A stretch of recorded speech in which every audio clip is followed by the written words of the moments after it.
Ja. One may not bring it in Truma from beyond Eretz Yisrael into Eretz Yisrael. Reb Shimon said, I heard expressly that one may bring in from Syria, but one may not bring in from beyond Eretz Yisrael. They lay down an important principle regarding Sheviis. Whatever is human food or cattle food or a species of dying matter which does not keep in the ground, the Sheviis applies to it and to its proceeds. Beer applies to it and to its proceeds. And which are they? The leaves of the wild loaf, the leaves of mint, chicory, leeks, portulaca, and milkweed, and cattle food, thorns and thistles, and of the species of dying matter, aftergrowth of woad and madder. The seventh year applies to them and their proceeds, and beer applies to them and to their proceeds. They laid down another general principle: whatever is not human food or cattle food or a species of dying matter and keeps in the ground, the seventh year applies to it and to its proceeds. Beer does not apply to it or to its proceeds. And which are they? The roots of the wild loaf, or the roots of the mint, the hart's tongue, the root of the milkweed, and the hazelwort, and the species of dying matter, the matter and the sow bread. The seventh year applies to them and to their proceeds, and beer does not apply to them or to their proceeds.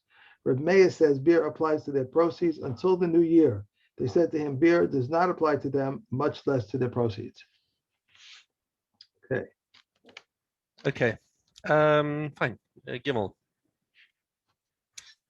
Klippe rimon vahanet shelo. So now the shells, the husks of the pomegranate, and the nets is that little flower at the bottom of the pomegranates. Okay. The klippe egozim vahagalinim, the shells of nuts and the stones. It goes with kernels. The stones of the kernels of other fruit. Right. I mean, obviously, the nuts themselves are the fruit, are the stones. So galinim are just the stones of the fruit. Yesh lahem shvius v'litamei shvius. These, even though these things themselves are not actually edible, they are subject to Shemitah laws. Okay, well, now why? Why is that? Because they can be used for fuel. Okay, even though in general wood does not have kedusha shvius, right? But nonetheless, with the stones of the fruit, they were machmir because the fruit that's around them is edible.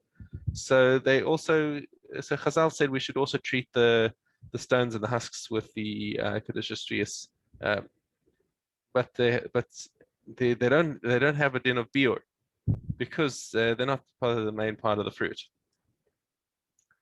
Would that have been true of the tree in Gan Eden, that where the bark would taste as the fruit?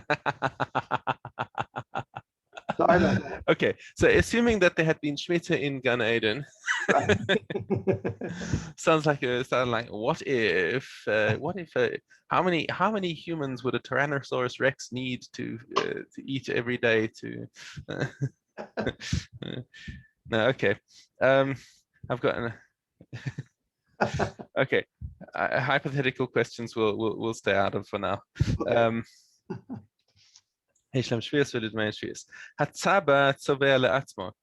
Now, if you have a professional painter, so he can take these Shemitah produce and turn it into dye and use it to paint his own house. But he's not allowed to use this to paint professionally because now he's effectively trading in Shemitah produce if he's being paid to paint somebody's house and he's using Shemitah things to make a living out of it, right? Because you're not allowed to make trade out of Shemitah produce. Furthermore, since we're talking about Sheviis and we'll talk about other things that you're not allowed to make a trade out of. Okay, Bechoros, firstborn animals. So if you have a firstborn animal if it has no blemish, then it has to be, you can't do anything with it. You're supposed to bring it to the base of Mikdash. If you don't have a base of Mikdash, then you can't do anything with it at all. But let's say it develops a blemish, and now he's allowed to eat it. So he can't take it to the market and say, oh, look, I've got it. Here's a firstborn with a blemish. Let me sell this and make a profit out of it. Nah, can't do that either. No, but trumos, a coin can't take trumos from Israel and then say, okay, I've got more truma than I can need. Let me make a shop out of this stuff and sell it to other kohanim. And you can't do that. Okay. Lo benevelas, he can't do the same. Similarly, he's not allowed to make a trade out of selling nevela. This is now switching the reasoning. It's not because of a kedusha, it's because of the tum. It's because of the aveira shibor that we don't want people to that we don't want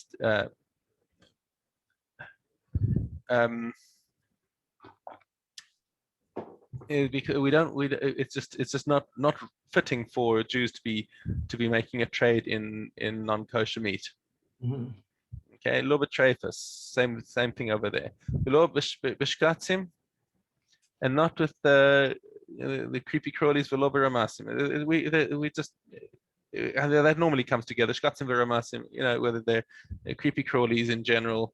We don't want people to be trading in these things. It's just not kosher.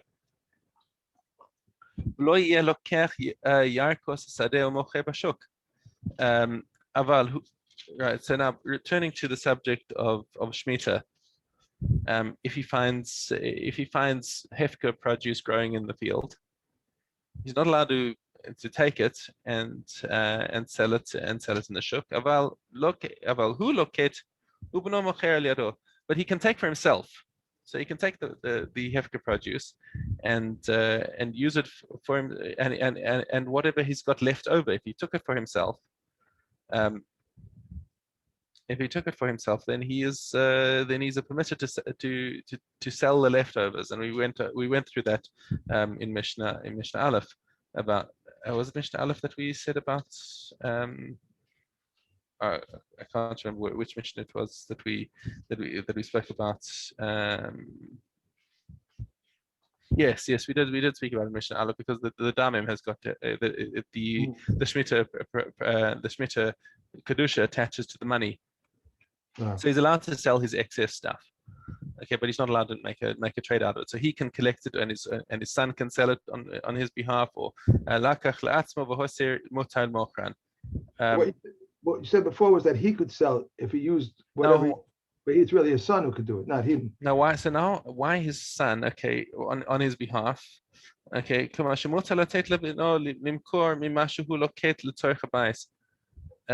so he can give his son to sell things that he took for the house, and this doesn't, and because he's doing it through somebody else, it doesn't appear that he's making trade out of it. So it says if he took fruit for himself as food and not as a commodity, and some was left over, then even he himself is allowed to. Right. Yeah. Right. Okay. As long as he doesn't pick it up for himself and say, okay, good, now I got a nice group over here, I can sell it. Right. Correct. Okay. Mishnah Daled, lakach bechor lemishte b'no regel. So if a person takes Yisrael purchases a bechor from a kohen, right? Why? Because it's a balmum, and he says, look, you've got an animal there. Do you mind if I buy it off you? I need it for my simcha. The kohen's happy to do this. So now the Yisrael's taken it, and then Yisrael gets home and his wife says, oh, I already got an animal. It's, oh, okay, well, I guess he can now sell it on to another person. He's not, because remember we just said that he's not allowed to do trade in bechoros, but that's when you're doing trade in bechoros. This is when a kohen has a whole bunch of bechoros that Yisraelim have given him, and he says, you know what, let me make a shop out of this. Let's make some profit here. But apparently one at a time is permitted. Okay. So we just the first psak of the Mishnah is that it's mutar for the Israel to sell the bechor that he purchased and now no longer needs. Okay, tzadei chaya ofos v'dagim. So now you have professional hunters, Jewish hunters who who catch wild animals or birds or fish, and they laid out nets to catch whatever they're trying to catch. And they happened to get a non-kosher species in their nets.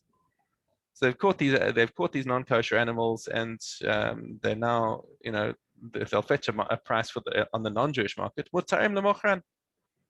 They're permitted to sell them. Thus saith the Tanna Kama, says, okay, Rabbi Yehuda Omer, Af mi shemismana lo lefi darko lokecho mocher.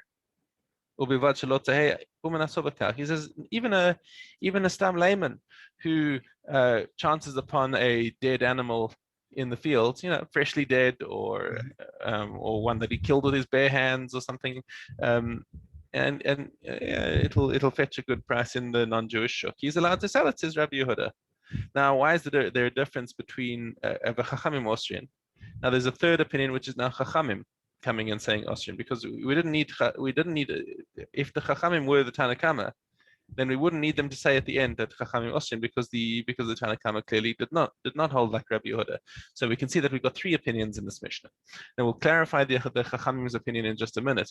Let's just understand why Rabbi Yehuda says that for a layperson, you can have for a layperson, even they're allowed to, whereas the Tanna Kama says no, a layperson is not allowed to sell these things.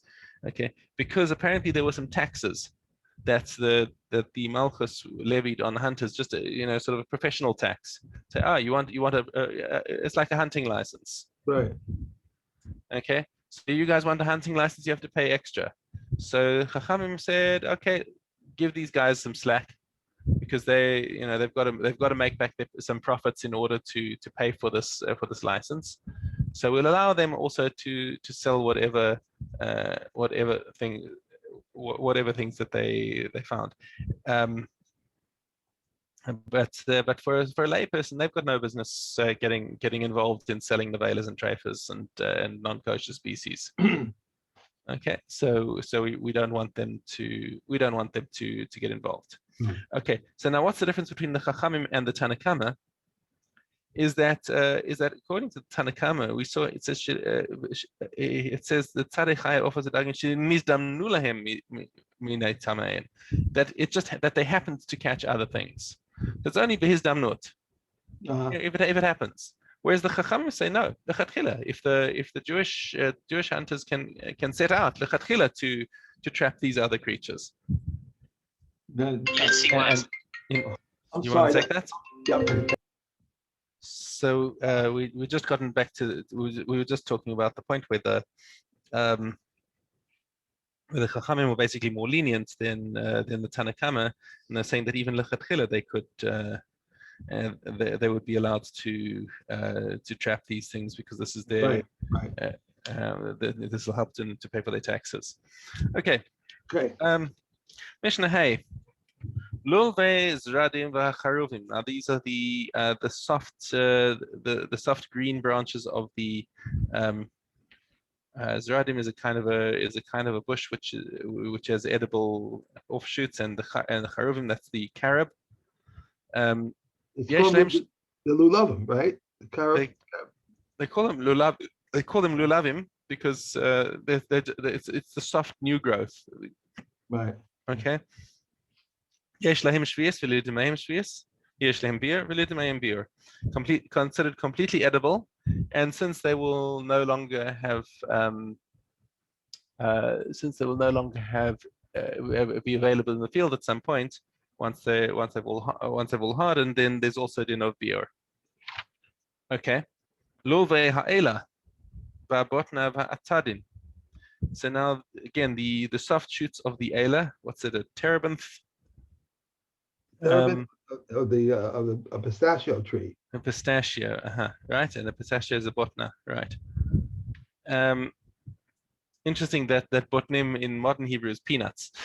Oh, really? but in Mishnah, I think botna is pistachio, and in Chumash, I think we see botnim that among the things that Yaakov Avinu said to his sons to take to tzafnat paneach as a gift. He said, Green- take him botnim. There's Those pistachio. those are nuts. Those are nuts then. Pistachios, yes, but not peanuts. So it's curious that that the modern Hebrew language people decided that botnim would be peanuts. I'm not sure what led to that decision. Okay.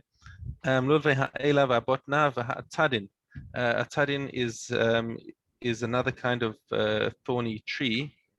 Goren Ha'atad is also found in the Chumash at Yaakov's funeral. I think it was Goren Ha'atad was where they stopped when they brought Yaakov back to Machpelah for his burial. Atadin. Okay. יש להם שביעס ולדמם שביעס אין להם ביור ולא לדמם ביור. So while these things themselves are edible, there's no beer for them. Why? Because they last in the ground, and these and the soft branches don't fall off in winter. So therefore they never. So there's never a lack of them in the field, and therefore there's no din of beer. But beer applies to the leaves, it says, and they must be removed. Correct. Right. For the leaves, there is a din of beer because the leaves do fall off. So the leaves apparently are also edible. The leaves that are attached to these shoots. So because the leaves are edible to animals in the field, therefore those leaves need a beer because when they're no longer available in the field. Okay. Speaking of trees, I went to, I go to this little guy in the Merkaz to buy blueberries. Not the big guy, this little guy, I always want to give him business. So I couldn't remember the word for blueberries. So I put it in my translator and I get blueberries. I get, no, prunes, it was prunes. I couldn't do the word for prunes. And I put in the word and he gave me the word. I showed it to him. He said, wow. So that's pruning a tree. That's the definition. He was looking at me like, So my son-in-law was, I said, Yitzi, you got to help me over here. I showed him the word. He said, no. It's as if he couldn't figure out what was going on here. I said, for prunes. So anyway, this reminds me of I always get in trouble with these things. So okay, Daled. If one thins out olive trees, Beit Shammai says he cuts them to the roots, but Beit Hillel says he may uproot them. But they admit that if he levels, he may only cut them to the roots. What is thinning? 1 or 2. Leveling? 3. One next to one the other. Next to one the other. Okay. When does this apply? In his, but in his neighbor's, even if he levels, he may uproot. If one splits wood off an olive tree, he may not cover it with earth, but he may cover it with stones or with straw. And if one cuts down a sycamore tree, he may not cover it with earth, but he may cover it with stones or with straw. One may not cut down a virgin sycamore tree in the 7th year because it is regarded as work. Rabbi Yehuda says it is forbidden in the usual manner unless he raises 10 tefachim or cuts down to the roots. If one clips vines or cuts reeds, Rab Yossi Hagili says he must keep distance of 1 tefach.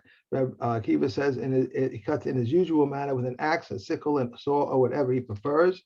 A tree which split may be tied up in the Sheviis year, but not so that it should heal, but that it should not continue. So it shouldn't continue to split, yeah. Okay. All right. Fine. Kilayim. I might have to leave a little bit early because I got to get to the car place. So okay. Sure, let's go. What are we doing? Daled Zayin. Kilayim. No, Kilayim Beis Yud. Okay. Losing my air conditioning.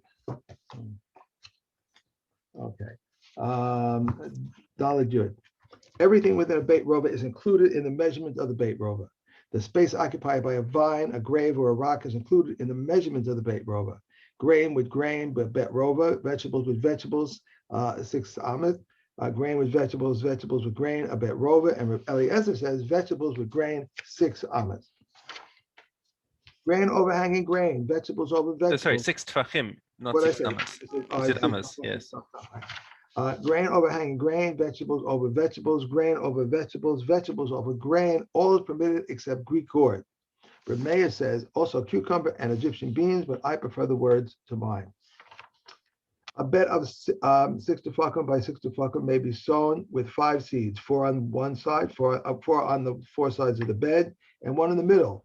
If he has a border, 1 handbreadth high, it may be sown with 13, 13 on each border and 1 in the middle. One may not plant Three on each border. Yeah. May be sown with 13, 3 on each border and 1 in the middle. One may not plant turnip heads in the border because it would fill it up. And Yehuda says 6 in the middle. Okay, that's it. So that was Tvul Yom. right place.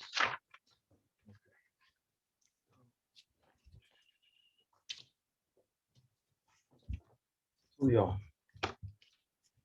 A pebble in the loaf, a large clump of salt, or a lupin, or a burst crust that is greater than a finger breadth. Rav Yossi says whatever it is not eaten, together with what with it is tahor in regard to an avatuma, and it is needless to say in regard to tevel yom.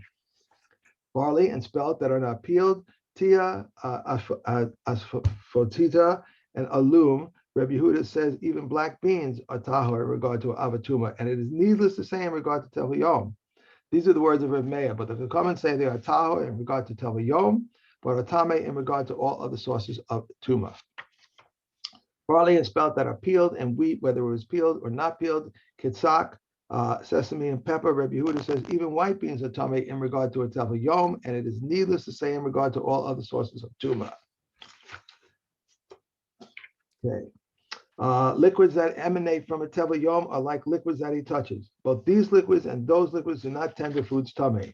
And with respect to all of the other sources of tumah, whether they are tameh to a light degree or severe degree, liquids that emanate from them are like liquids that touch them. Both these liquids and those liquids are considered the beginning of the level of tumah, with the exception of liquid that is an avatuma. Right. So just to make sure we got that point, is that the Tvul Yom is unique in that even though he's considered to be a sheni l'tumah, he's not matame liquids. All other sources of tumah, which even a sheni l'tumah, is matame a liquid to be a rishon. So this Mishna is just clarifying that the Tvul Yom is much more makil in that respect. Okay. Right. Kalim Chavav Tes. Regarding a hide that is tamei midras, and one decided to use it for straps or for sandals, as soon as he applies a knife to it, it is tahor. These are the words of Reb Yehuda. But the comments say until he reduces it to less than 10 tefachim. Reb Elazar, the son of the tzaddik, says even if one makes a napkin in it from a hide, it remains tamei, but from a mattress, it is tahor. Cloth can contract tumah in 5 categories. Sack can contract tumah in 4 categories, and hide can contract tumah in 3 categories. Wood can contract tumah in 2 categories, and earthenware can contract tumah in 1 category. Earthenware is susceptible to tumah as a receptacle, and any earthenware utensil that has no interior has no exterior. Wood exceeds earthenware, and that wood is subject to tumah as a seat. Similarly, regarding a tray that has no rim, if it is a wooden utensil, it is susceptible to tumah. If it's an earthenware utensil, it is tahor. Hide exceeds wood, and that hide is subject to roof tumah. Sack exceeds hide, and that sack is subject to tumah as a woven article. And cloth exceeds sack, in that cloth is subject to tumah when it measures 3 finger breadths by 3 finger breadths. Okay. Cloth can contract tumah, can contract midras tumah if it is measured 3 hand breadths by 3 hand breadths, and it can contract corpse tumah if it is measured 3 finger breadths by 3 finger breadths. Sack can contract tumah if it is measured 4 by 4, and hide can contract tumah if it is measured 5 by 5. And a mat can contract tumah if it measures 6 by 6, and this measure applies equally to midras tumah and to corpse tumah. Reb Meir says regarding sack, remembrance can contract tumah if they are measured 4 hand breadths by initially, but initially it contracts tumah when it has been completed. Okay. Okay. That's that. That was Sheviis. I adore you that you come and testify for me that I have in so-and-so's possession damages or half damages, double payment, 4-fold or 5-fold payment, or that so-and-so violated my daughter or seduced my daughter, and that my son struck me, or that my neighbor wounded me, or that he ignited my sack on grave on Yom Kippur. They are liable. I adore you that you could come and testify for me that I am a Kohen, that I am a Levi, that I am not the son of a divorcee, that I am not the son of a Chalutza, and so is a Kohen, that so is a Levi, and he's not the son of a divorcee, that he is not the son of a Chalutza, that so and so violated his daughter or seduced his daughter, that my son wounded me, that my neighbor wounded me, or that he ignited my sackcloth grain on Shabbos. These are exempt. Right. So in all of these cases, why is he exempt? Because there's no monetary value in each of these things. Jesus, Some of them right. they're just because they're sort of a social penalty, and some of them are because the person who did it was chayiv misa for what they did, and therefore once they're chayiv misa, there's no monetary penalty. Right.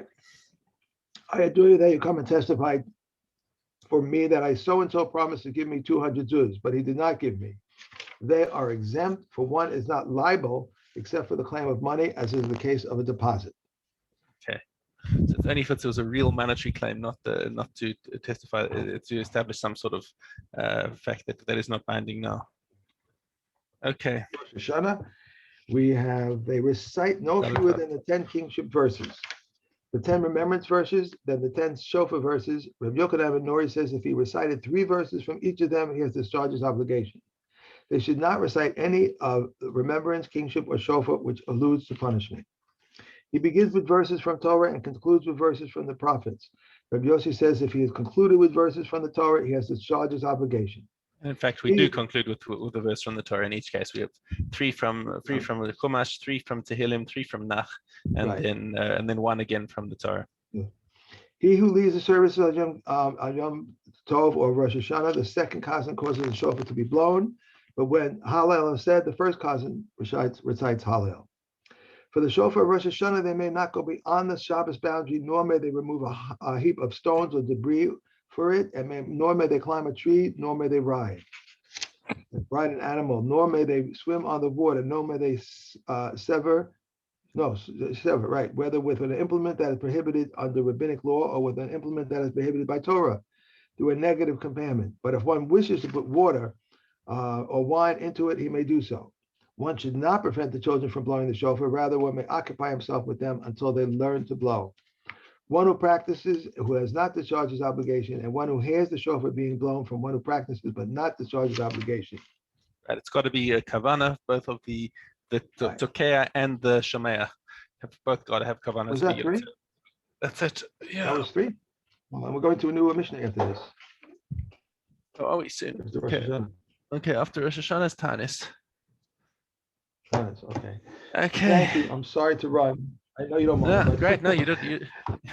That was great. Thank you very much. Have a lovely day. Have a great day. Thank you, Shaw. Oh, wait, it's Wednesday, so we have Shir tonight. Yes, that's right. Shir tonight. Right? Yeah. Right. Okay. Okay. Thank you. Bye.